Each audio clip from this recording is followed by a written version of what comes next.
जिस दिन मैंने अपना तलाक फाइनल किया, एक कार दुर्घटना हम दोनों को 20 साल पीछे भेज देती है। मुझे लगता है ये स्वर्ग का उपहार है, एक दूसरा मौका, आखिरकार उस औरत से आजाद होने का जिसने मुझे आधी जिंदगी घुटन में रखा। लेकिन उसी रात कॉलेज के मिक्सर में मैं सीधे उसकी नजरों से टकरा जाता हूँ। वो आधी मुस्कुराती, आधी मजाक उड़ाती नजर जो कहती है, मुझसे दूर रहो। मैं उसे ढूंढता हूँ जो मेरी जिंदगी से चली गई थी। लेकिन जब मैं उसे देखता हूं कि वो लाल आंखों के साथ कैंपस के सबसे लोकप्रिय लड़के की बाहों में खुद को झोंक रही है, तो मेरे अंदर कुछ ऐसे मुड़ता है जिसका कोई हक नहीं था।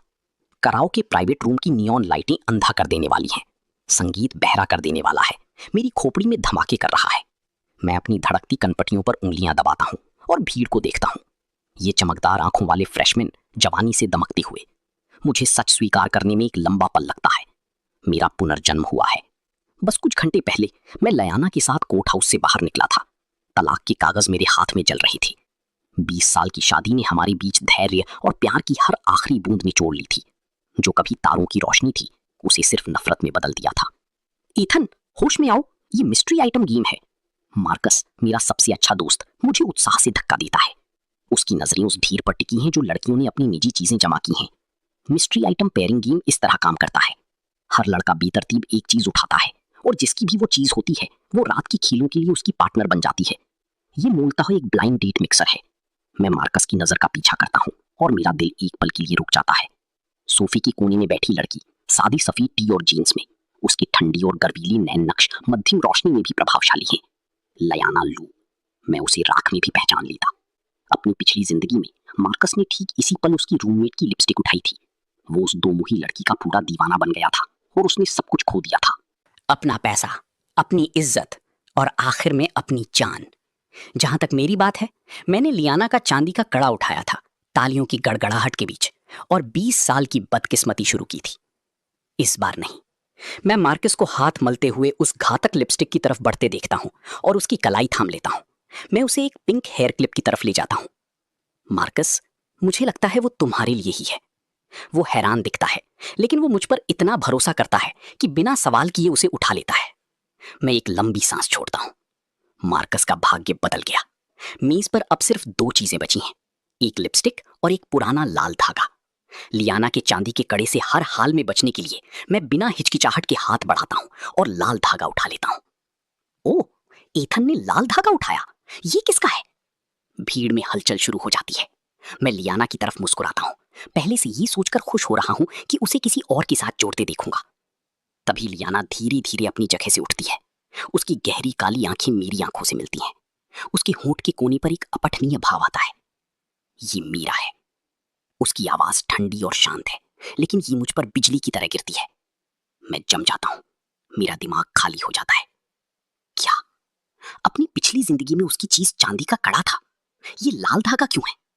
क्या ये तितली प्रभाव हो सकता है, मेरी दखल से उत्पन्न? मैं उसे मेरी तरफ कदम दर कदम चलते देखता हूँ। उसकी आंखों में हजार अनकही बातें हैं और कुछ जो लगभग जांच जैसा लगता है। मेरा पेट डूब जाता है। एक पागल विचार मेरे मन में चमकता है। क्या उसका भी पुनर्जन्म हुआ है? नहीं, असंभव है। मैं खुद को शांत रहने के लिए मजबूर करता हूँ। अगर उसका पुनर्जन्म हुआ होता तो उस जैसी गर्वीली कोई भी मुझसे जितनी दूर हो सकती उतनी दूर रहती। वो किसी भी तरह से इस लाल धागे को अपना नहीं बताती। मैं एक धीमी सांस लेता हूँ, सीने में उठती घबराहट को दबाता हूँ और अपनी सबसे उदासीन अलग भाव का नाटक करता हूँ। तुम ऐसी दिखती हो जिसे अपनी पढ़ाई पर ध्यान देना चाहिए। कॉलेज भविष्य बनाने के लिए है, रोमांस के पीछे भागने के लिए नहीं। इन पार्टियों को छोड़ो, लाइब्रेरी जाओ, जब तक कि तुम अपनी जिंदगी किसी लड़के के इर्द गिर्द घुमाना ना चाहती हो। मैं कमरे में भरी चुप्पी और लयाना के चेहरे से उड़ते रंग को नजरअंदाज करता हूँ। मैं मुड़ता हूँ और कमरे से बाहर चला जाता हूँ। ये दूसरी जिंदगी मेरी है। मैं वही गलतियां दोबारा नहीं करूंगा। कराओके बार के बाहर ठंडी रात की हवा मेरे दिमाग को साफ करती है। मेरे सीने में तनाव थोड़ा ढीला होता है। अगर भाग्य ने मुझे दूसरा मौका दिया है तो मैं सिर्फ पैसे के पीछे नहीं भागूंगा। मैं अपना सबसे बड़ा पछतावा सुधारूंगा। सोफी सू हमारे डिपार्टमेंट की सबसे लोकप्रिय लड़की है और अपनी पिछली जिंदगी में मेरी वो लड़की जो मिल नहीं पाई। कोमल, गर्मजोश और समझदार। वो लयाना की बिल्कुल उलट थी। विस्फोटक, नियंत्रण करने वाली, घुटन भरी। अपनी पिछली जिंदगी में लयाना के साथ रहने का मतलब था कि मुझे सोफी के लिए वो एहसास जिंदा दफन करना पड़ा। हमारी शादी की हर क्रूर लड़ाई में मैं बेताबी से सोचता, अगर मैंने सोफी को चुना होता तो क्या मेरी जिंदगी इस तरह बिखरती? ये सोच मुझे आगे धकेलती है। मैं तेज कदमों से चलता हूँ, यादों के सहारे कैंपस की झील की तरफ जाता हूँ। मुझे याद है कि फ्रेशमैन साल के शुरुआती दिनों में सोफी यहाँ हर शाम शब्द याद करने आती थी। सच में, झील के पास बरगद के पेड़ के नीचे एक पतली छाया सफेद ड्रेस में पीठ किए खड़ी है। मैं अपनी कमीज सीधी करता हूँ, जो उम्मीद है एक परिपक्व आत्मविश्वासी मुस्कान लगाता हूँ और पीछे 20 साल के अनुभव के साथ चला जाता हूँ। मैं सोफी की दीवारें जल्दी तोड़ लेता हूँ, उसे हाथ के पीछे छुपाकर हंसाता हूँ। मुझे उसका नंबर भी मिल जाता है। ईथन, तुम दूसरे लड़कों से बिल्कुल अलग हो। उसका चेहरा लाल होता है जबकि उसकी आंखें चमकती हैं। मैं बस अपना फायदा दबाने वाला होता हूँ कि आंख के कोने से एक अकेली छाया दिखती है, दूर एक सड़क की बत्ती के नीचे। ये लयाना है। मुझे नहीं पता वो कब से वहां खड़ी है। रात की हवा उसके बाल उड़ाती है, मंद पीली रोशनी उसके चेहरे पर पड़ती है और मैं साफ देख सकता हूँ उसकी आंखों के कोनों में चमकते आंसू। मेरा दिल बिना इजाजत के सिकुड़ता है। भले ही मैंने उससे सभी रिश्ते तोड़ने की कसम खाई है, भले ही मैंने अपने मन में 1000 बार उसे कोसा है, उसे उन टूटी हुई बेताब आंखों से मुझे देखते देखना, मुझे किसी और लड़की के साथ छेड़खानी करते देखना, मेरी बेवफा प्रवृत्ति मेरे सीने में घुटन भरे दर्द की एक लहर भेजती है। पति पत्नी के रूप में 20 साल, जो चीजें आपकी हड्डियों में उकेरी जाती हैं वो एक शब्द से नहीं जाती। लेकिन मैं अपना जबड़ा कस लेता हूं और जबरदस्ती अपनी नजरें फेरता हूं। मैं सोफी की तरफ मुड़ता हूं और बातचीत जारी रखता हूं।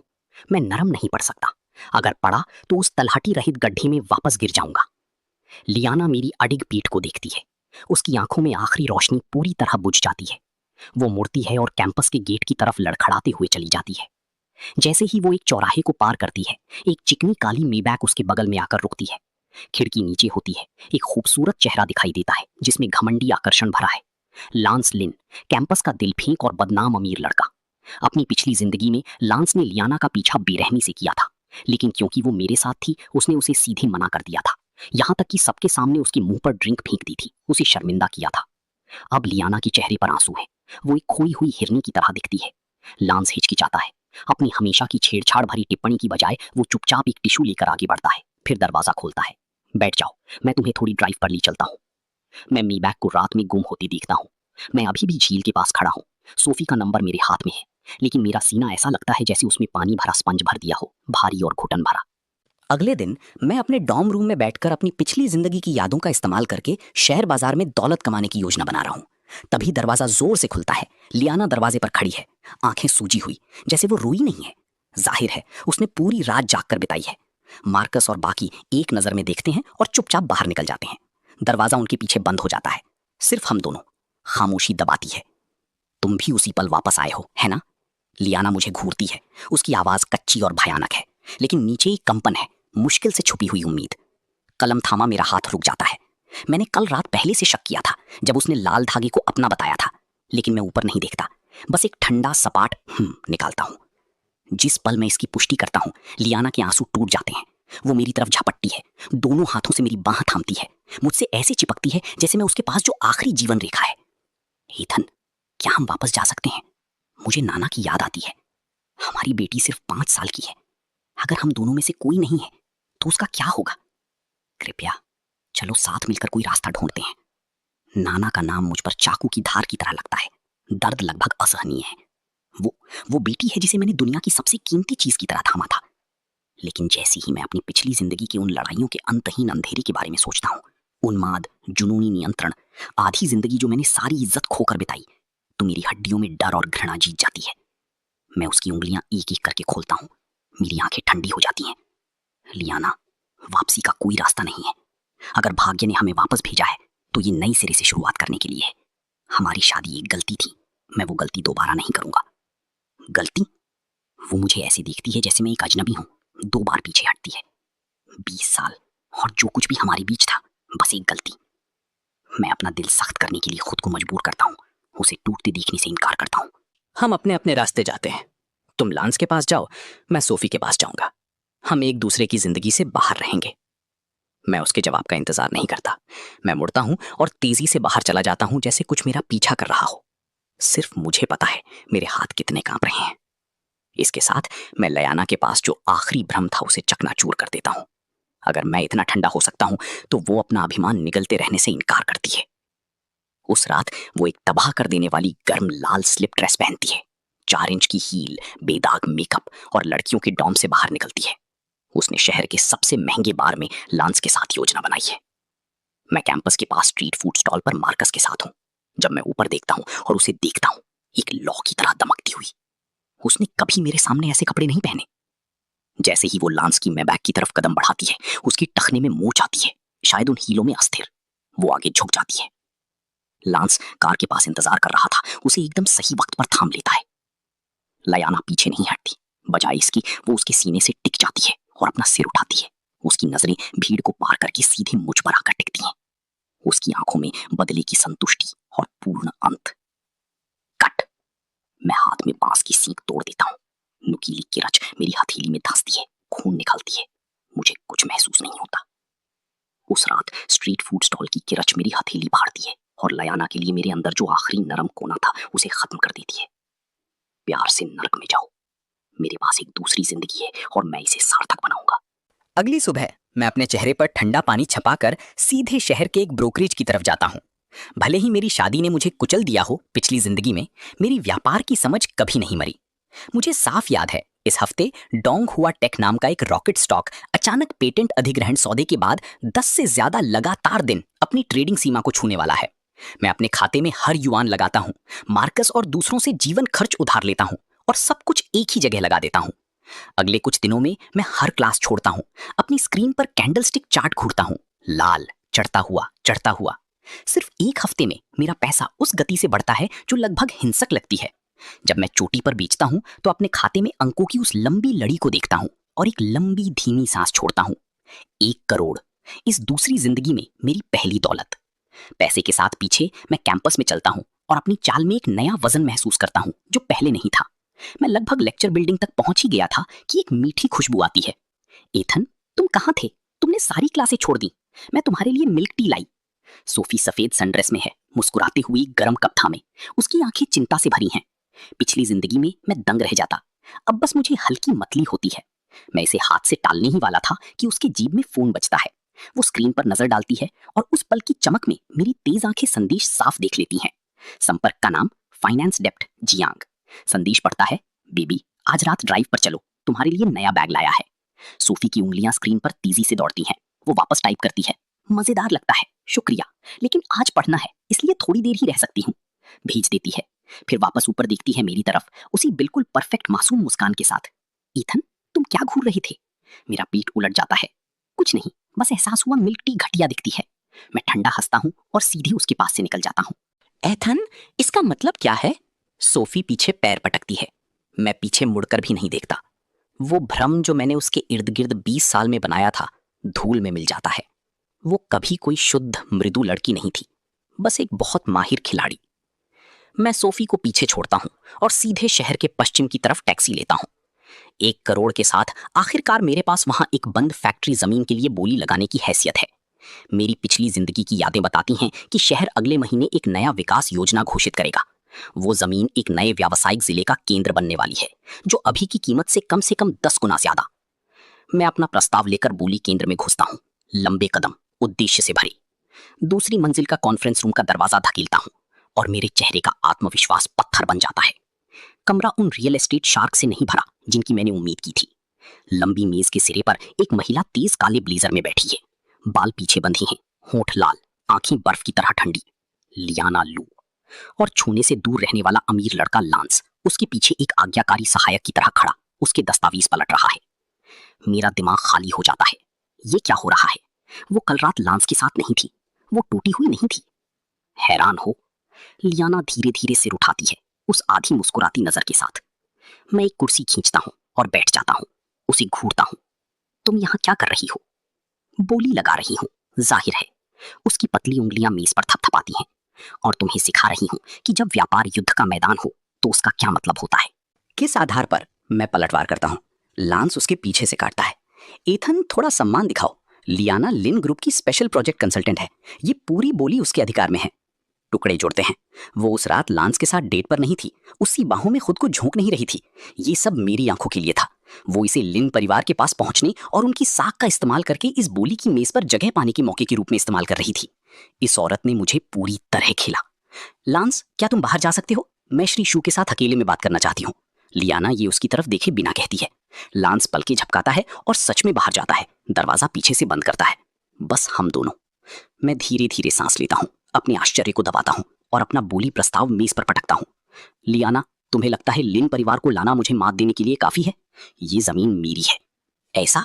उसके होंठ के कोने पर ठंडी मनोरंजन की लहर। वो एक दस्तावेज उठाती है और मेज पर आगे सरका देती है। पहले इसे पढ़ो। मैं भौहें सिकोड़ते हुए उठाता हूँ। पहले पन्ने पर एक नजर और मेरा खून बर्फ बन जाता है। ये एक मूल्य सूची है।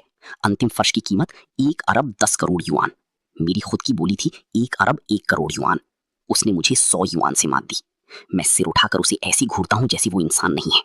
लियाना धीरे धीरे उठती है, दोनों हाथ मेज पर टिकाए मुझे ऊपर से देखते हुए। उसके लाल होंठ खुलते हैं। श्रीशु, अगली बार किस्मत अच्छी हो। मैं उस कागज को इतनी जोर से दबाता हूँ कि मेरे पोर सफेद हो जाते हैं।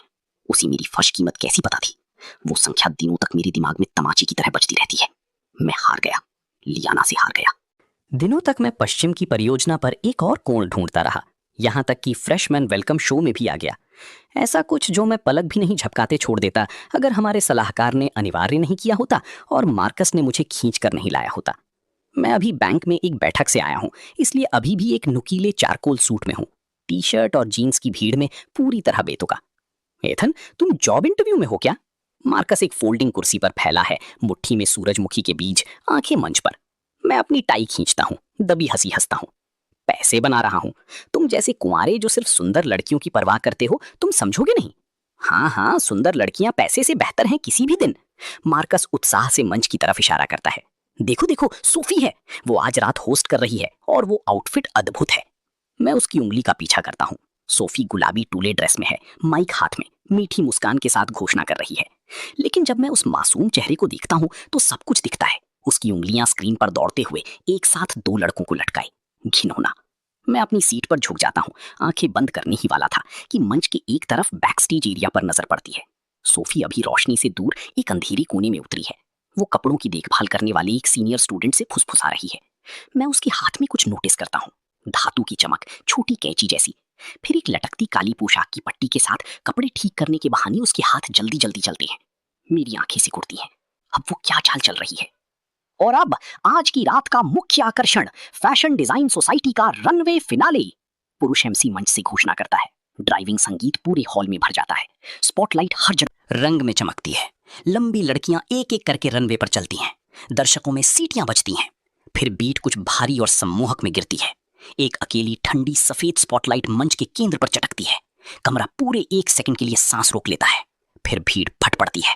लियाना, वो एक काले कोटूर गाउन में है, 4 इंच की स्टिलेटो, अंधेरे से बाहर रोशनी में चलती है जैसे कोई रानी अपना राज्य देख रही हो। ठंडी, विनाशकारी, अछूती। गाउन साहसी है। खुली पीठ उसकी हर रेखा को क्रूर सटीकता से उकेरती है, सिर्फ 2 रेजर पतली पट्टियों से टिकी। मैं सामने की पंक्ति में बैठा उस महिला को रोशनी में जलते हुए देख रहा हूँ, सब कुछ और कुछ नहीं महसूस करते हुए। 20 साल। मैं उसे बहुत अच्छी तरह जानता हूँ। उसे बस वहां खड़ा होना है और वो कमरे में हर इंसान से हवा चुरा लेती है। मंच के किनारे पर सोफी ईर्ष्या मुश्किल से अपने चेहरे पर रोक पा रही है। उसकी आंखें लियाना की पट्टियों पर टिकी हैं। उसके होठों पर एक दुर्भावनापूर्ण मुस्कान रेंगती है।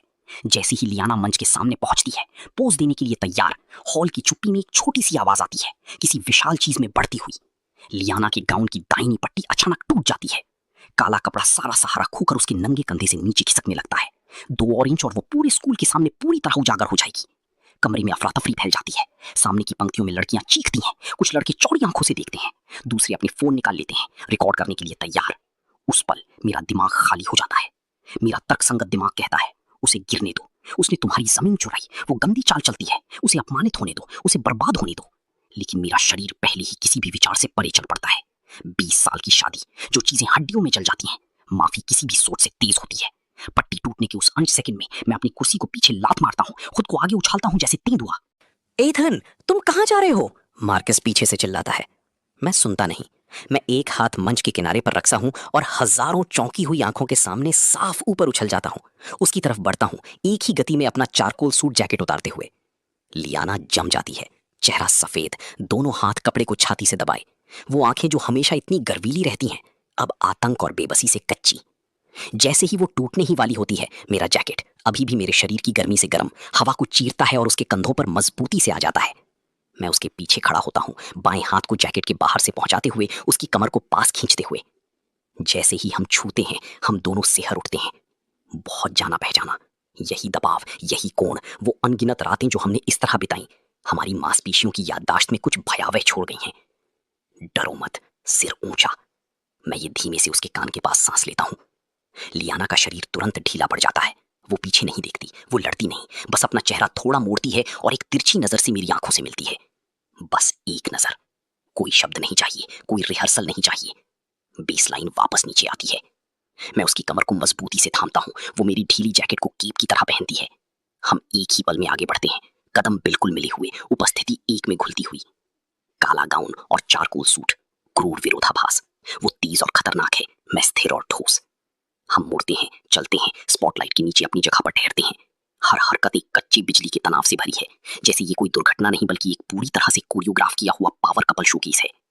हॉल में चुप्पी ठीक 3 सेकंड रहती है, फिर वो फट पड़ती है। पहले से 10 गुना जोर से चीखें और तालियां। क्या ये योजना थी? वो लड़का कौन है? वो उसके साथ बिल्कुल मेल खाता है। मैं ठंडी नजर से दर्शकों को स्कैन करता हूं। आंखें पर्दे के किनारे पर सोफी को ढूंढती हैं। उसका चेहरा हरा पड़ गया है। ईर्ष्या और क्रोध उसके भावों को मरोड़ते हैं। उसके नाखून पास की प्रॉप बॉक्स में गड़े हैं, जैसे वो मुझे फाड़ देना चाहती हो।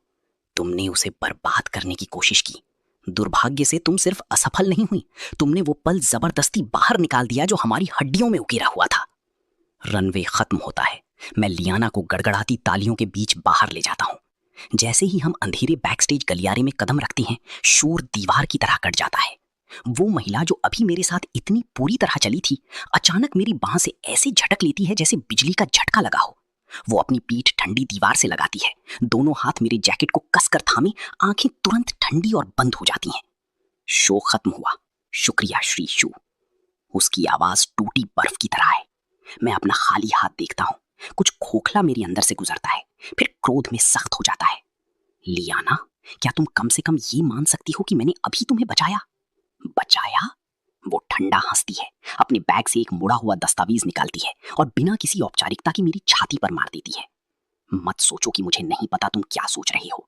ये एक प्रॉफिट शेयरिंग एग्रीमेंट है, इसे पढ़ो। मैं पलटा मारता हूँ, नजर नीचे डालता हूँ। कवर साफ पड़ता है, वेस्ट साइड प्रोजेक्ट। ये क्या है? मैं तेजी से ऊपर देखता हूँ, आंखें उस पर टिकी। मैंने वेस्ट साइड प्लॉट हासिल किया, लेकिन लिन ग्रुप के पास निर्माण दल या सप्लाई चेन नहीं है। तुम्हारे पास है? लियाना अपनी ठुड्डी थोड़ी ऊपर उठाती है, आंखें ब्लेड की तरह तेज। 50-50 हिस्सेदारी। हिम्मत है साइन करने की? मैं तेज सांस लेता हूँ। उसने सिर्फ लांस को मात नहीं दी, उसने मुझे मात दी, और वो पहले ही मेरी अगली चाल जानती है। मैं क्यों साइन करूं? मैं अग्रीमेंट को कसकर पकड़ता हूं। तुमने मेरी फर्श कीमत चुराई और अब यहां दान देने आई हो। लियाना धीरे से एक कदम और पास आती है। अंधेरे गलियारे में उसकी वो जानी पहचानी ठंडी खुशबू सीधे मेरी तरफ आती है, मेरी खाल के नीचे घुसती है। उसके लाल होंठ लगभग मेरे कान को छूती हैं। उसकी आवाज मुश्किल से फुसफुसाहट से ऊपर है, लेकिन मेरी छाती में ग्रेनेड की तरह फटती है। एथन, तुम्हें साइन करना ही होगा। और एक बात और। वो रुकती है, उसके लहजे में एक अस्थिर करने वाला यकीन। मत सोचो कि मुझे नहीं पता कि तुमने अपनी संपत्ति चुपके से एक ऑफशोर ट्रस्ट फंड में छुपाई है। तुम किससे छुपा रही हो? तुम क्या दबा रही हो? मेरी पुतलियां सिकुड़ जाती हैं। मेरा दिल ऐसा लगता है जैसे किसी अदृश्य हाथ ने उसे बंद मुट्ठी में जकड़ लिया। ये मेरी पिछली जिंदगी का सबसे गहरा राज था। उसे क्या मिला? मैं मुंह खोलता हूं, लेकिन लियाना पहले ही सीधी खड़ी है, मेरा जैकेट अपने कंधों पर ठीक करते हुए अंतिम भाव के साथ मुझसे मुंह फेर लेती है। कल सुबह 10 बजे साइन किया हुआ अग्रीमेंट लाओ, मैं इंतजार नहीं करूंगी। उसकी हील्स गलियारे में बजती हैं और वो अंधेरे में गायब हो जाती है। मैं दीवार से टिक जाता हूं, ठंडा पसीना मेरी शर्ट भिगो देता है। ये दूसरी जिंदगी अब मेरे हाथ में नहीं रही। वेस्ट साइड डील अंतिम होने के 3 दिन बाद लिन ग्रुप जश्न के लिए रॉयल वन क्लब की पूरी टॉप फ्लोर बुक कर लेता है। प्रोजेक्ट के साइलेंट पार्टनर के तौर पर मैं इसे छोड़ देता हूं, लेकिन वो प्राइवेट इन्वेस्टिगेटर जिसे मैंने काम पर रखा है, वो पहले ही क्लब में एक वेटर के रूप में घुस चुका है, उस प्राइवेट रूम पर करीबी नजर रखते हुए। रात के 9:30 बजे मेरा फोन धड़धड़ाने लगता है। श्री शू, कुछ गड़बड़ है। लांस ने मिस लू की शैंपेन में कुछ मिलाया, उसने बाकी सबको बाहर निकाल दिया। अभी वो दोनों ही अंदर हैं। शब्द मुझ पर फ्लैश बैंग की तरह पड़ते हैं। सफेद गर्म क्रोध मेरी खोपड़ी तक उछलता है। वो बेवकूफ लांस आखिरकार समझ गया कि उसका इस्तेमाल हुआ। लियाना ने डील से लिन ग्रुप की साख छीन ली और असली मुनाफा उसके और मेरे पास आया। लिन परिवार को कुछ नहीं मिला। अपमानित और गुस्से में खुले में उसे हरा नहीं सका, इसलिए कुछ घटिया का सहारा लेता है। उस दरवाजे को बंद रखो, कोई अंदर जाने की कोशिश करे बोतल से मारो। मैं 5 मिनट में वहां हूं। मैं फोन में कुर्राता हूं, चाबी उठाता हूं और दरवाजा खोल देता हूं। मैं 4 लाल बत्तियां तोड़ता हूं। मीबाग का इंजन खाली सड़कों पर जानवर की तरह दहाड़ता है। मैं दोनों हाथों से स्टीयरिंग व्हील पकड़ता हूं। पोर सफेद, दिल पसलियों से टकराता हुआ। 20 साल की शादी। मैं लियाना को जानता हूं। वो महिला अपनी आत्मा की गहराई तक अभिमानी है। अगर लांस जैसा कोई कचरा इस तरह की किसी चीज से उसे बर्बाद करे तो वो इसे सहन नहीं कर पाएगी। क्लब के प्रवेश द्वार पर टायर चीखते हैं। मैं कार का दरवाजा झूलता छोड़ देता हूं। लॉबी में आग की तरह घुसता हूं। रास्ता रोकने वाली सुरक्षा गार्ड को धकेल देता हूं और सीधे प्राइवेट एलिवेटर की तरफ जाता हूं। वो खुलती है। टॉप फ्लोर, गलियारे के अंत में, इंपीरियल सूट के बाहर। मेरा प्राइवेट इन्वेस्टिगेटर दरवाजे से टिका हुआ है।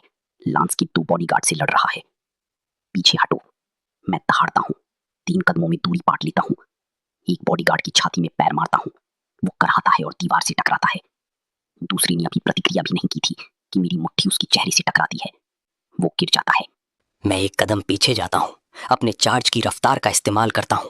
अपना दाहिना पैर ऊंचा करता हूं और भारी नक्काशीदार लकड़ी के दोहरे दरवाजों में अपनी पूरी ताकत से लात मारता हूं।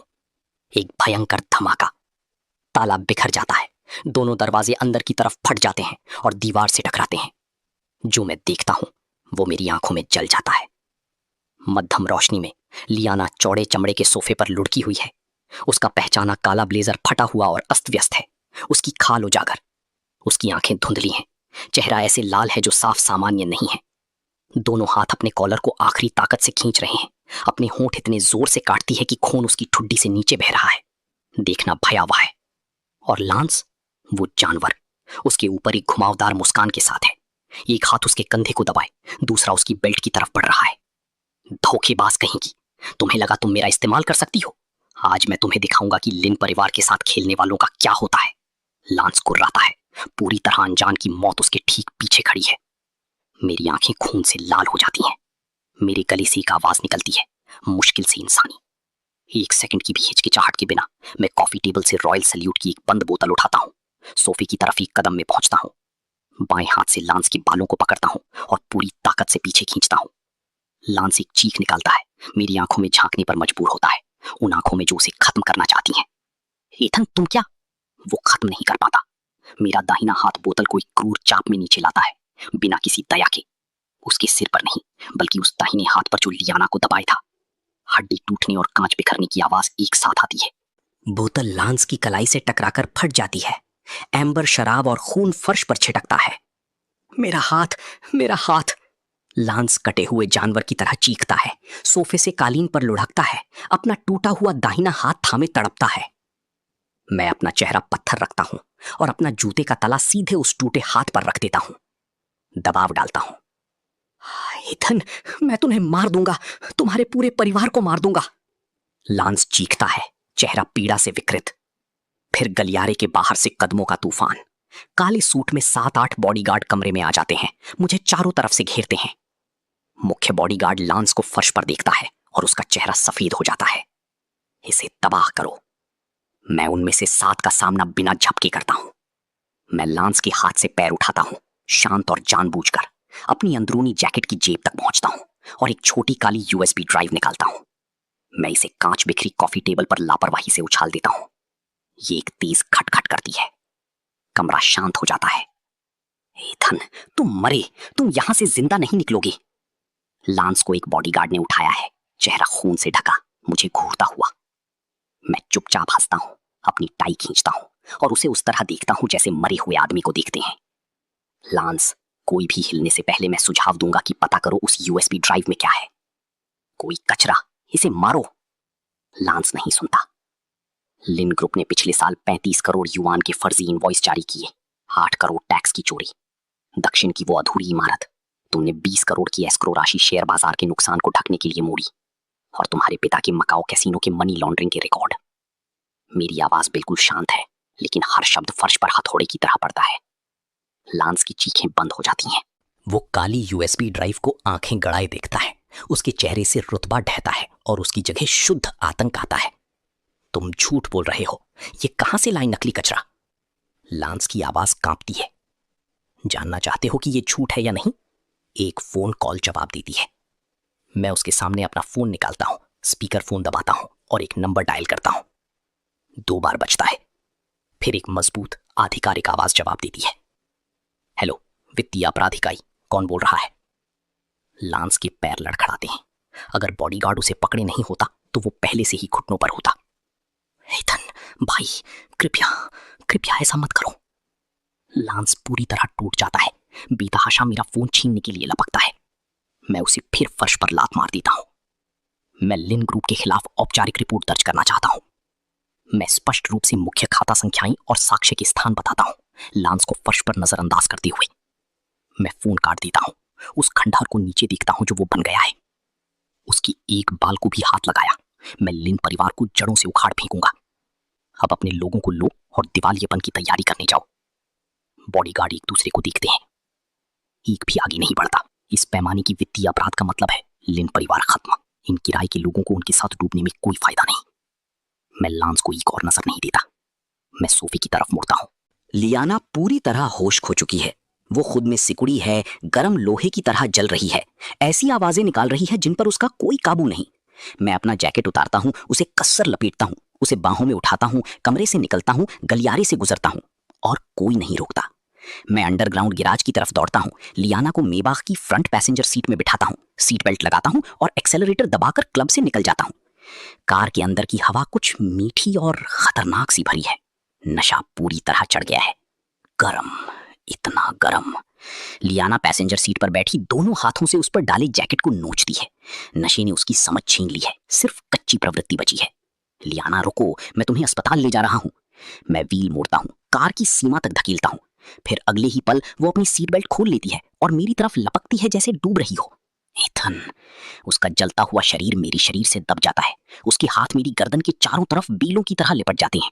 वो रो रही है। मेरे जबड़े पर, मेरी गर्दन पर टूटे टूटे चुंबन लगाती है। उसके हाथ मेरी शर्ट को खींचते हैं। 2 बटन उड़ जाते हैं। मेरी छाती उजागर होती है। लियाना रुको, मैं गाड़ी चला रहा हूं। मैं एक हाथ से व्हील पकड़ता हूं, पूर सफेद। दूसरे हाथ से उसे पीछे धकेलने की कोशिश करता हूं, लेकिन वो बहुत कसकर पकड़े है। फिर अचानक वो रुक जाती है। उसके आंसू मेरी छाती पर गिरते हैं, एक के बाद एक। उसकी उंगलियां बुरी तरह कांपती हुई मेरे दिल पर दबती हैं। इथन, वो अपना चेहरा उठाती है। वो आंखें जो एक पल पहले धुंधली थीं, अब एक दिल तोड़ने वाली निराशा और टूटन से भरी हैं। वो मेरी छाती की तरफ इशारा करती है। उसकी आवाज हवा को फाड़ देती है। यहाँ, ठीक यहाँ, तुम्हारे यहाँ एक ट्यूमर है, आखिरी स्टेज। अब ये दर्द क्यों नहीं करता? मेरा पूरा शरीर अकड़ जाता है। मेरा पैर एक्सीलेटर से फिसल जाता है। गाड़ी खाली सड़क पर चीखते हुए बल खाती है। वो क्या कह रही है? अजीमर, तुमने मुझे क्यों नहीं बताया? अकेले ये बीमारी क्यों उठाई रही? वो मेरी फटी शर्ट को दोनों मुट्ठियों से जकड़ती है। इस कदर रोती है कि लगता है टूट रही है, जैसे सालों का दबा हुआ दर्द एक साथ बाहर आ रहा हो। हमारी पिछली जिंदगी में, उस हादसे में जब ट्रक आया, तुमने क्यों नहीं बचे? तुमने अपनी सीट बेल्ट क्यों खोली और मुझे पास खींचा? एथन, झूठे, मुझे तुम्हारी जिंदगी वापस दो। गर्जना मेरी खोपड़ी से टकराती है। वो हादसा मेरी पिछली जिंदगी में जिसने हम दोनों को मार डाला, वो दुर्घटना नहीं था। मुझे बिजली लगती है। मेरा दिमाग पूरी तरह खाली हो जाता है। मैं उस महिला को देखता हूं जो मेरी बाहों में रो रही है। पिछली जिंदगी में ट्यूमर, हादसे की सच्चाई, 20 साल की घुटन। क्या ये सब एक झूठ पर बना था? मीबाग के टायर डामर पर चीखते। मैं ब्रेक मारता हूँ और सबसे नजदीकी 5 सितारा होटल के सामने रुक जाता हूँ।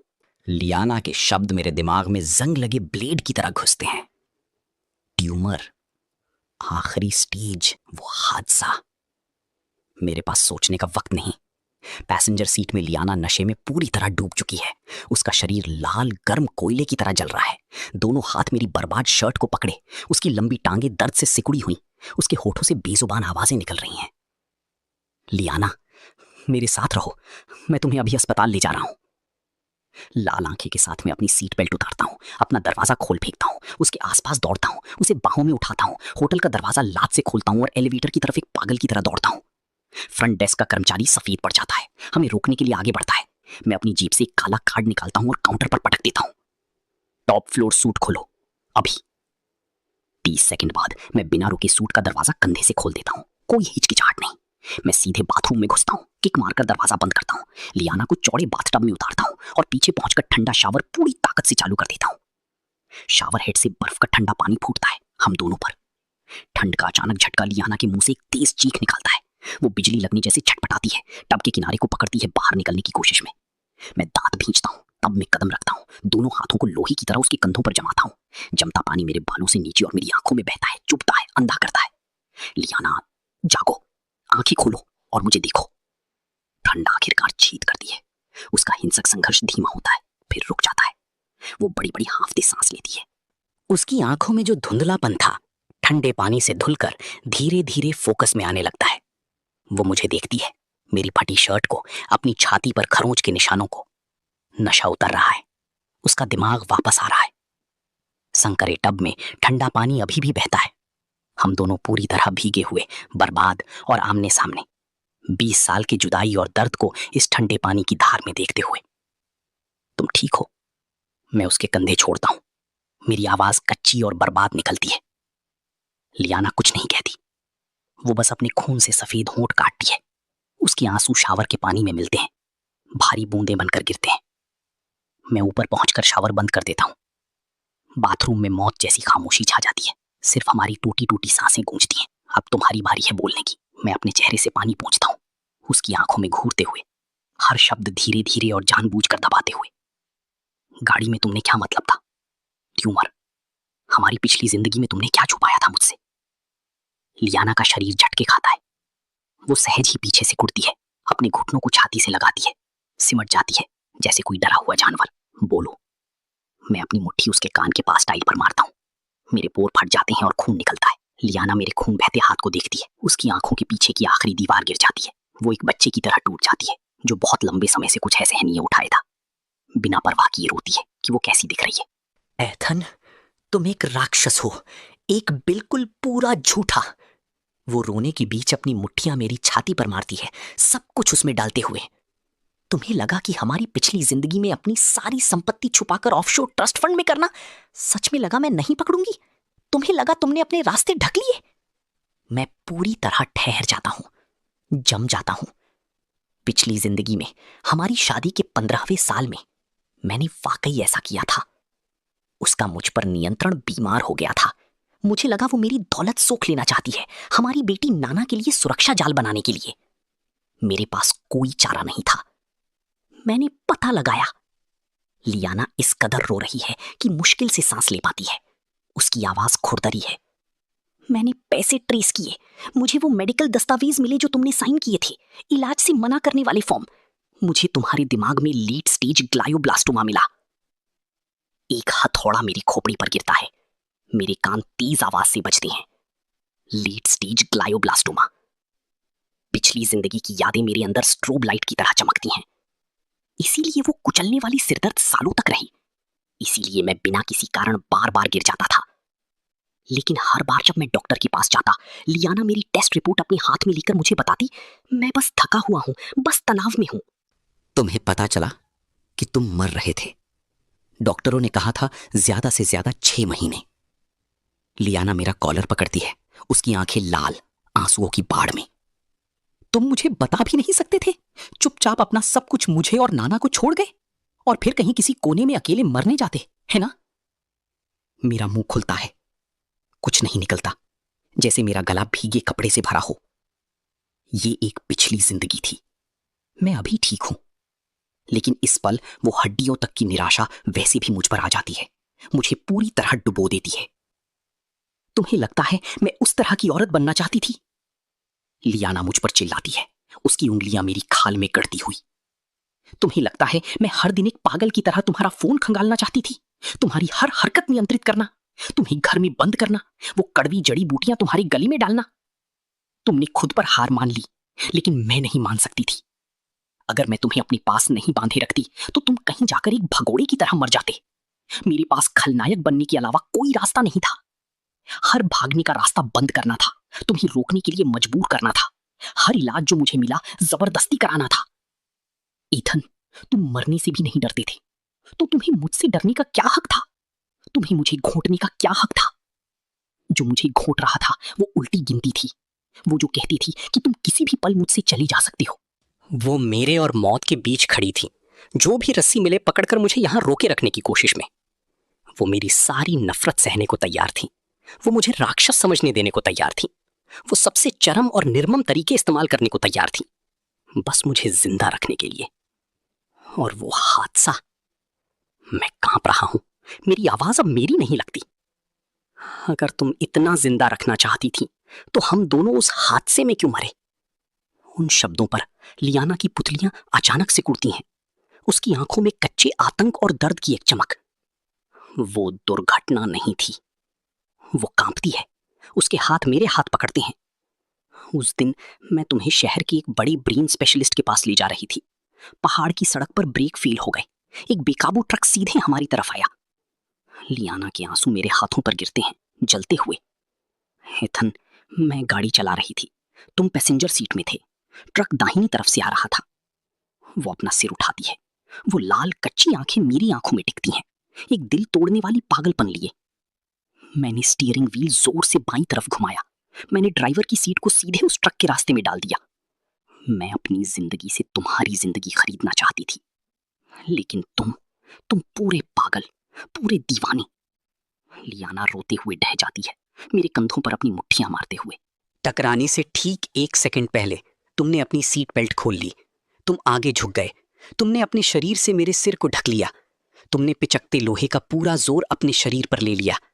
तुमने वो बेल्ट क्यों खोली? तुम बच सकते थे, मुझे मेरी जिंदगी वापस दो। हर टुकड़ा, हर सवाल, इस पल में सब कुछ एकदम सही जगह बैठ जाता है। पिछली जिंदगी के उस आखिरी दिन, उस बेकाबू गाड़ी में उसने स्टीयरिंग व्हील घुमाया, मुझे बचाने के लिए खुद को मौत की तरफ भेजा। और मैंने अपनी जिंदगी के आखिरी पल में 20 साल की शादी से जलाई हुई प्रवृत्ति से बेल्ट खोल ली और अपने शरीर से उसके सबसे जरूरी हिस्सों को ढक लिया।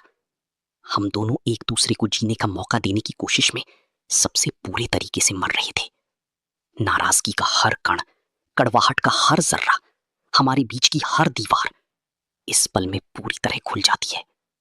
मेरा दिल टुकड़े होने जैसा है, दर्द मेरी सांस चुरा लेता है। मैं उस महिला को देखता हूं, भीगी हुई, खुद को रोते हुए तोड़ती हुई। वो महिला जिसने 20 साल मेरे लिए दोष उठाया, जो अपनी जिंदगी मेरे बदले देने को तैयार थी। लियाना। मेरी आंखें लाल हो जाती हैं, मेरी गली से एक आवाज निकलती है, कुछ दुख और दहाड़ के बीच। मैं आगे बढ़ता हूं, उसे अपने अंदर खींचता हूं, पूरी ताकत से पकड़ता हूं। बाहें उसकी कमर की चारों तरफ बंद, जैसे मैं उसे अपनी हड्डियों में वापस दबा सकूं। माफ करो, माफ करो। मैं अपना चेहरा उसकी गर्दन की ठंडी खोह में दबाता हूं। आंसू निकलते हैं मेरे रोकने से पहले, उसकी खाल पर ठंडे पानी के साथ मिलते हुए। पहली बार 20 सालों में मैं एक खोए हुए बच्चे की तरह रोता हूं। मुझे नहीं पता था, मुझे सच में कुछ नहीं पता था। मुझे लगा तुम मुझसे नफरत करती हो, मुझे लगा तुम मुझे बर्बाद करने की कोशिश कर रही थी। लियाना मेरे कंधे पर टिकती है, बाहें मेरी पीठ के चारों तरफ कसकर लिपटी, उसके नाखून लगभग खाल तोड़ते हुए। वो सिर हिलाती है, रोती है, उसके आंसू मेरी पीठ में भिगोते हैं। एथन, मैं इतनी थक गई हूं, खलनायक बनना इतना थका देने वाला है। वो ये मेरे कान में सांस लेती है, उसकी आवाज इतनी नाजुक कि सुनने में तकलीफ होती है। और नहीं, कभी नहीं। मैं उसका पीला चेहरा अपनी हथेलियों में लेता हूं, मेरे कांपते अंगूठे धीरे से उसकी आंखों के कोनों से आंसू पोंछते हैं। मेरी आंखों में एक स्थिरता है जो पहले कभी नहीं थी। नियति ने हमें ये दूसरी जिंदगी इस अभिशाप को तोड़ने के लिए दी। लियाना, पिछली जिंदगी में मैं तुम्हारा एक जीवन कर्जदार था, इस जिंदगी में मैं इसे एक टुकड़ा चुकाऊंगा। मैं कसम खाता हूं, इस पल से कुछ भी हमें कभी अलग नहीं करेगा। लियाना मुझे देखती है, वो आंखें जो हमेशा ठंडक और दूरी लिए रहती थी, वो उस रोशनी से फिर भर जाती हैं जो हमारी पिछली जिंदगी से थी, वो जिसमें पूरी दुनिया सिर्फ मैं था।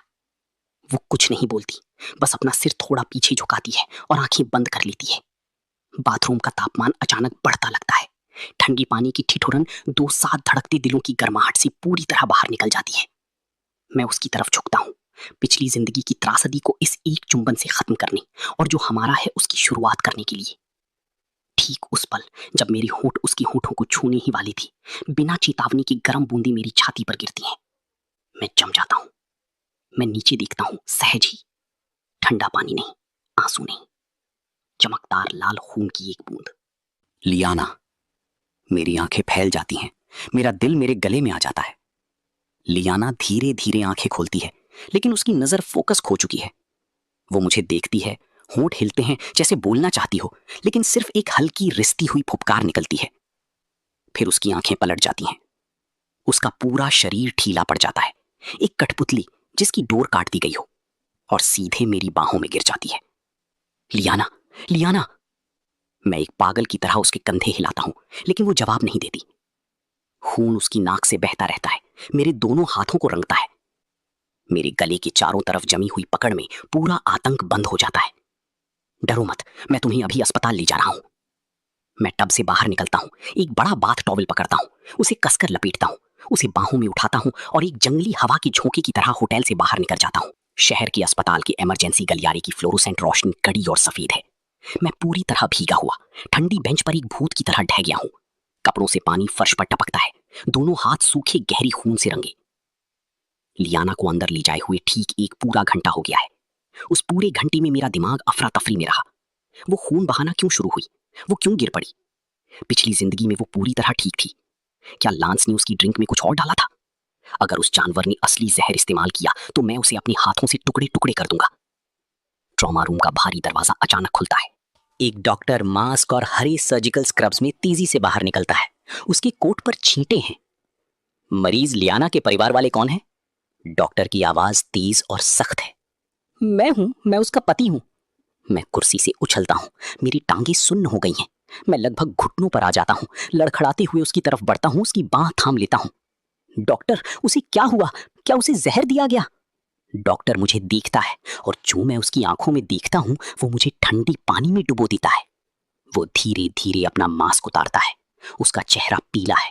वो सिर हिलाता है, एक ब्रेन स्कैन हाथ में थामे जो अभी प्रिंट हुआ है। नशा नहीं। उसकी आवाज खाली गलियारे में चलती है, हर शब्द मेरी खोपड़ी पर हथौड़ी की तरह। मरीज के ब्रेन स्टेम के पास एक अत्यंत दुर्लभ छुपी हुई न्यूरोलॉजिकल चोट है। ये रोगात्मक नहीं है, ये किसी ऐसे दिमाग से अधिक मिलती जुलती है जिसे पहले किसी भयंकर शारीरिक प्रहार से गुजरना पड़ा हो। उस तरह का प्रहार जो तंत्रिका तंतुओं के अंदर छुपी हुई फ्रैक्चर पैदा करता है। शारीरिक प्रहार? मैं वहां सुन्न खड़ा हूं, मेरा दिमाग खाली हो जाता है। ये नामुमकिन है, हाल ही में उसे कोई चोट नहीं लगी।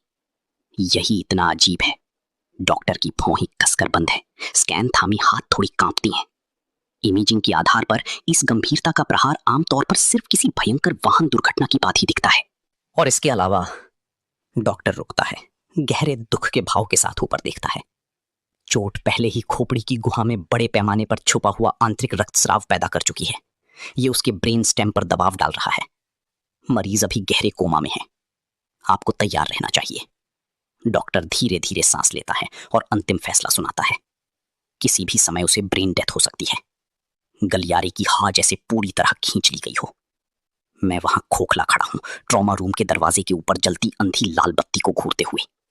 पिछली जिंदगी के उस हादसे का प्रहार। पुनर्जन्म सिर्फ यादें नहीं लाता, ये उस पिछली जिंदगी के घातक जख्मों को भी सजा के रूप में आगे ले आता है। नियति, तुम मनहूस चीज, तुमने अभी उसे मुझे वापस दिया और अब मेरी आंखों के सामने उसे छीनने की कोशिश कर रही हो। नियति को जाने दो। मैं अपनी मुट्ठियां भींचता हूं जब तक मेरे नाखून हथेलियों में नहीं घुस जाती। खून मेरी उंगलियों से सफेद फर्श पर टपकता है। मैं ऊपर देखता हूं, मेरी आंखें खून से लाल हैं। ट्रॉमा रूम के दरवाजे पर टिकी। मौत उसे मेरी लाश के ऊपर से ले जाए। श्री शू, कृपया शांत हो, कृपया क्रिटिकल कंडीशन फॉर्म पर साइन करें। नर्स कांपते हाथों से एक पर्ची बाहर निकालती है। मैं इसे उसके हाथ से झटक देता हूं और शेर की तरह दहाड़ता हूं।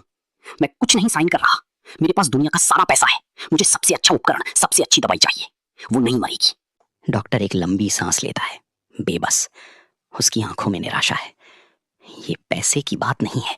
छुपी हुई न्यूरोलॉजिकल चोट बहुत असामान्य है। देश की न्यूरो सर्जरी इसे संभाल नहीं सकती। तो बाहर से किसी को बुलाओ। मैं उसका कोट दोनों हाथों से पकड़ता हूं, आंखें उसमें ड्रिल करती हुई। दुनिया का सबसे अच्छा ब्रेन स्पेशलिस्ट कौन है, बताओ। अमेरिका में प्रोफेसर स्मिथ, जर्मनी में डॉक्टर हेंस, लेकिन उनके शेड्यूल भरे हैं। ये बिल्कुल संभव नहीं है। कुछ भी नामुमकिन नहीं। मैं उसे एक तरफ धकेल देता हूं और फोन निकालता हूं। मेरे पोर सफेद हैं। मार्कस, जैसे ही कॉल जुड़ती है मैं चिल्लाता हूँ, वेस्ट साइड प्रोजेक्ट भूल जाओ, हमारे पास जितने भी शेयर हैं सब बेच दो, हाँ अभी इसी पल। दूसरी तरफ मार्कस हैरान है। इथन तुम पागल हो गए हो, शहर की योजना आने वाली है, अभी बेचना मतलब आधा गंवाना। वो प्रोजेक्ट सोने की खान है, तो आधा गंवाओ, मुझे अभी कैश चाहिए, असली कैश।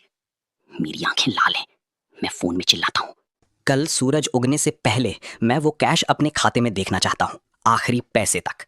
जाओ। एथन, क्या हुआ? मार्कस मेरी आवाज में निराशा सुनता है। लियाना मुसीबत में है, उसकी जिंदगी बचाने के लिए पैसे चाहिए। जाओ। मैं बिना रुके फोन काट देता हूं और अपने ब्रोकर को डायल करता हूं। मैं हूं, मेरे नाम पर जितने भी रॉकेट स्टॉक हैं सब तुरंत बेच दो, कोई बहस नहीं, अभी। उन्हें सबसे कम सीमा कीमत पर पोस्ट करो और तुरंत डंप करो, 1 सेकंड भी मत रुको। और लेन ग्रुप के कर्ज होल्डिंग्स जो भी चाहे पूरा पैकेज आधी कीमत पर बेच दो, सब कुछ अमेरिकी डॉलर में बदल दो। सिर्फ 3 घंटों में वो साम्राज्य जो मैंने अभी बनाना शुरू किया था मेरे अपने हाथों से चकनाचूर हो जाता है। इस दूसरी जिंदगी में मेरी पहली दौलत, 100 अरब के साम्राज्य का खाका, ये सब लियाना की जिंदगी की पतली डोर के सामने कुछ नहीं। अगर पुनर्जन्म का मतलब पिछली जिंदगी के घातक जख्म आगे ले जाना है तो मैं आखिरी पैसा भी दे दूंगा, जब तक मैं इस सड़े हुए मौत और नियति के चक्र को तोड़ सकूं। 1 करोड़ से ज्यादा कैश और वेस्ट साइड बिक्री से करोड़ों, मैं ये सब समुद्र के पार फेंकता हूं, जैसे किसी के अंतिम संस्कार में कागज के पैसे बिखेरते हैं। हेलो, क्या ये प्रोफेसर स्मिथ की टीम है? मैं आपकी मानक फीस का 10 गुना दे रहा हूं, अभी चीन के लिए प्राइवेट जेट चार्टर करें। डॉक्टर हैंस, अगर आप अभी प्लेन में हैं तो चढ़ते ही आपके खाते में $1 करोड़ आ जाएंगे। अगर उपकरण काफी नहीं है तो मैं आपके लिए सबसे उच्च श्रेणी का मेडिकल एयर ट्रांसपोर्ट खरीदूंगा, बस उसे मौत से वापस लाओ। मेरे पास जो कुछ है वो सब दे दूंगा। 2 दिन बाद शहर के अस्पताल की टॉप फ्लोर पूरी तरह सील कर दी गई है। दुनिया के 7 शीर्ष ब्रेन स्पेशलिस्टों की एक टीम ऑपरेशन रूम संभाल लेती है। दरवाजे बंद हो जाते हैं, लाल बत्ती जल जाती है। गलियारा इतना शांत है कि पागल हो जाओ। मेरे शरीर से हर औंस ताकत निकल जाती है। मैं ठंडी दीवार से नीचे खिसकता हूं, दोनों घुटने कड़े फर्श से टकराते हैं। एथन, उठो।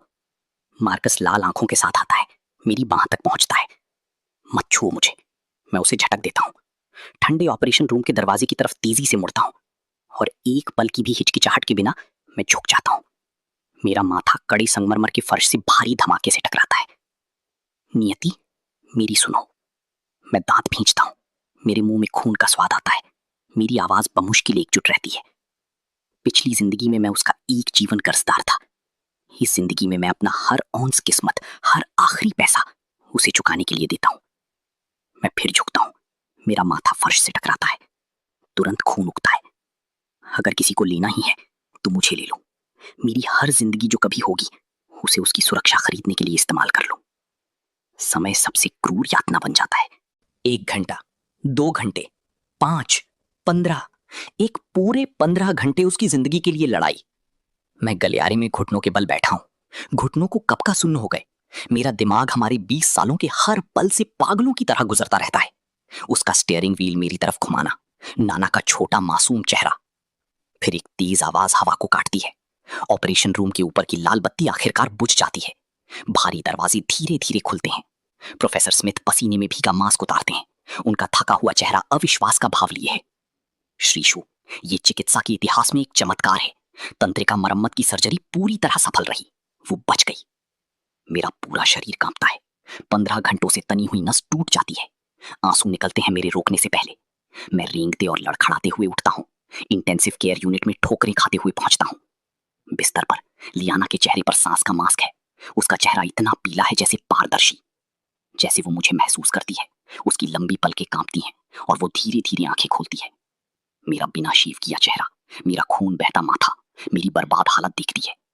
उसके होठ के कोने पर एक भूत जैसी मुस्कान खींचती है। एक अकेला आंसू उसकी आंख के कोने से बहता है, ऑक्सीजन मास्क के ऊपर से। उसकी आवाज इतनी धीमी है कि मुश्किल से मुझ तक पहुंचती है। एथन, मैं उसके बिस्तर के पास घुटनों पर गिर जाता हूं। दोनों हाथ उसके ठंडे हाथ के पीछे को जकड़ते हैं, बार बार अपने होठ उस पर दबाते हैं। मैं यहां हूं, मैं ठीक यहां हूं। हमारी नाना। उसकी आंखें एक नाजुक टूटी हुई रोशनी से चमकती हैं। क्या वो हमारे पास वापस आएगी? मेरा दिल किसी गर्म और पूर्ण चीज से जकड़ जाता है। हाँ, मैं अपने आंसुओं से मुश्किल से बोल पाता हूं। वो उसकी हथेली पर गिरते हैं, जलते हुए, लेकिन उनमें से मेरी आवाज उस तरह स्थिर है जैसे पहले कभी नहीं थी। वो आएगी। जब तक हम यहां हैं, जिंदा और साथ, नाना अपना रास्ता घर ढूंढ लेगी। समय बहता रहता है। जिस पल नियति का चक्र टूटा, सब कुछ एक नई पटरी पर आ गया। 5 साल बाद शहर के मातृत्व अस्पताल में एक प्राइवेट डिलीवरी रूम के बाहर मैं आगे पीछे चलता हूं, बेचैन, हथेलियां भीगी, आंखें बंद दरवाजे पर। भाई बस करो, वो ठीक रहेगी। दोनों। मार्कस मेरे पास पानी की बोतल लेकर खड़ा है। वो मुस्कुराता है। 100 अरब का आदमी उस अरब डॉलर की डील बंद करते वक्त से ज्यादा घबराया हुआ है। तुम उसे एक नजर देते हो और पानी दूर धकेल देते हो। यहां से जाओ, तुम्हें कुछ नहीं पता। 5 साल पहले मैंने लियाना को बचाने के लिए सब कुछ खो दिया था, लेकिन नियति ने हमें एक रास्ता दिया। उसके ठीक होने के बाद हमने फिर शादी की। पिछली जिंदगी की यादों और एक दूसरे के लिए हमारी हड्डियों में उकीरी हुई समझ के साथ सिर्फ 5 सालों में हमने पुनर्निर्माण किया और पहले से कहीं ज्यादा बड़ा बनाया। लेकिन इसमें से कुछ भी उस एक अंश के बराबर नहीं है जो वो महिला उस दरवाजे के पीछे अभी मेरे लिए कर रही है। एक तेज साफ रोने की आवाज गलियारे की खामोशी को चीर देती है। दरवाजा खुलता है। एक नर्स बाहर निकलती है, चेहरे पर मुस्कान, बाहों में एक गठरी। बधाई हो श्रीशु, बेटी है। मां और बच्ची दोनों सुरक्षित हैं। मेरा पूरा शरीर कांपता है। मेरी टांगें लड़खड़ाती हैं, लगभग नीचे जाती हैं। मैं कांपते हाथों से आगे बढ़ता हूं और वो छोटी सी जिंदगी अपनी बाहों में लेता हूं। कंबल थोड़ा ढीला होता है। बच्ची धीरे धीरे आंखें खोलती है, काली और गोल, छोटे अंगूरों जैसी। रोती नहीं, बस शांत जिज्ञासा के साथ मुझे देखती है। और उस पल मेरी सांस पूरी तरह रुक जाती है। उसकी दाहिनी आंख के बाहरी कोने पर एक गुलाबी जन्म का निशान है, आड़ू के फूल की पंखुड़ी की तरह नाजुक। हमारी पिछली जिंदगी में नाना के निशान से बिल्कुल एक जैसा। नाना। मेरी आंखें लाल हो जाती हैं। मैं मुश्किल से कोई आवाज निकाल पाता हूं। जलते आंसू कंबल के किनारे पर गिरते हैं। नियति का चक्र आखिरकार टूट गया। प्यार, ये पता चला, हमेशा समय के पार अपना रास्ता ढूंढ लेता है और आगे बढ़ता